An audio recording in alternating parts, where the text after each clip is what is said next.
People didn't want to talk to me very much after that. It was a pretty difficult time.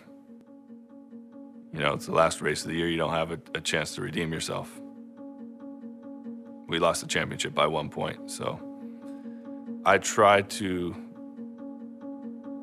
not be too hard on myself, but yes, I am very hard on myself, especially, I mean, it's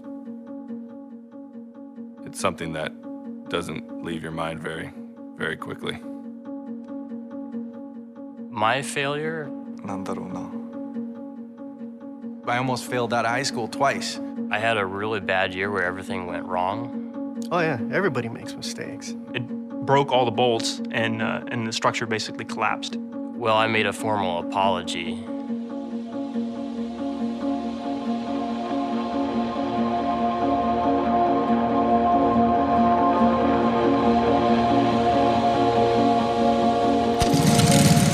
I can remember when I was out at the go-kart track one day, you know, you use a stopwatch and time the lap, and I remember I kept giving myself like 1 second less. Like, okay, was that 41 seconds that time? Was that 40 seconds that time to get around? I like to be able to see the improvement, and with racing, it's very obvious. You know, I can see the direct result of my effort. We're in Homestead, Florida. And this is my first IndyCar race, and there was a crash.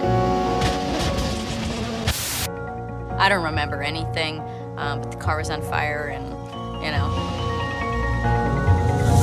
My brain was covering up for the fact that this was a bit of a heightened situation, that I shouldn't be aware of what's going on right now, but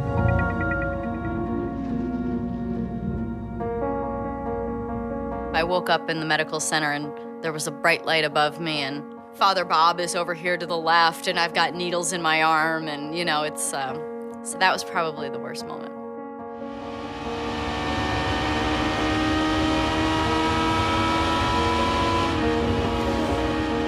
You're driving your car, and you feel frightened a little bit. We bump up against that feeling as much as we can to try and push that limit further and get comfortable there, and then push it again.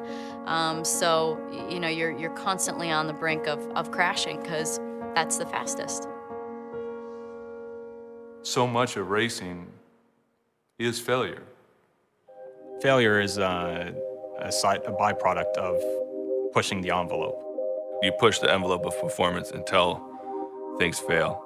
When you fail, it's not necessarily looked at as a bad thing, as long as you learn from it and make something positive out of it.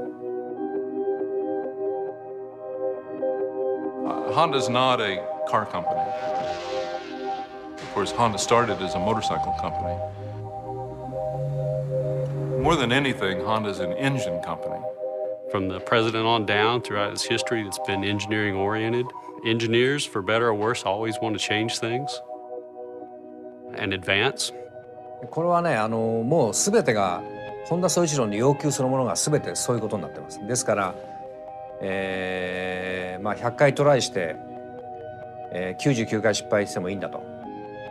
ホンダ総一郎の考え方そのものが、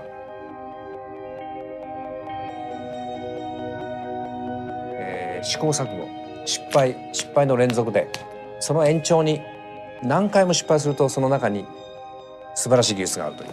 そういう考え方だと思います。When Honda Performance Development first started racing in '94, the program was a massive failure.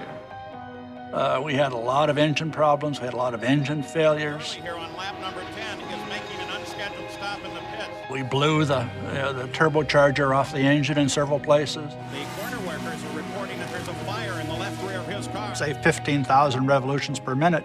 Sometimes the whole bottom end would blow out of the engine. That's that Honda engine car, and it is in trouble now. I mean, just blew into like a million pieces. Could it be more trouble for the Honda engine?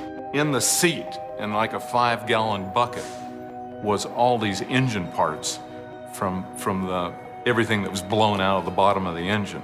I mean, there was pistons, there was con rods, or pieces of block and bearings and stuff.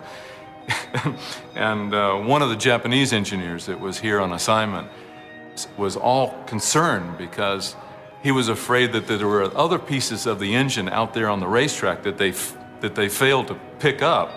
And he was all concerned that our competition would learn our know-how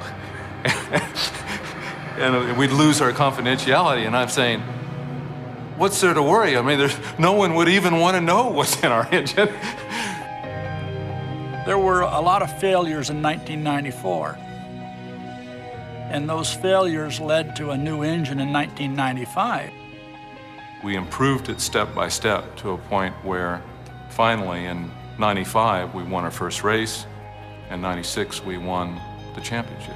Honda now is the sole supplier of engines for the IRL, or the Indy Racing League. We'd really prefer to have some competition in the series, but perhaps the Honda success drove some of them out. Maybe they'll come back. One of my worst ideas happened the very first week I worked at Honda. My boss said, okay, I'm going to Japan in a couple weeks and I need proposals for new colors for all the 96 models. It's like Civic and Accord wagon.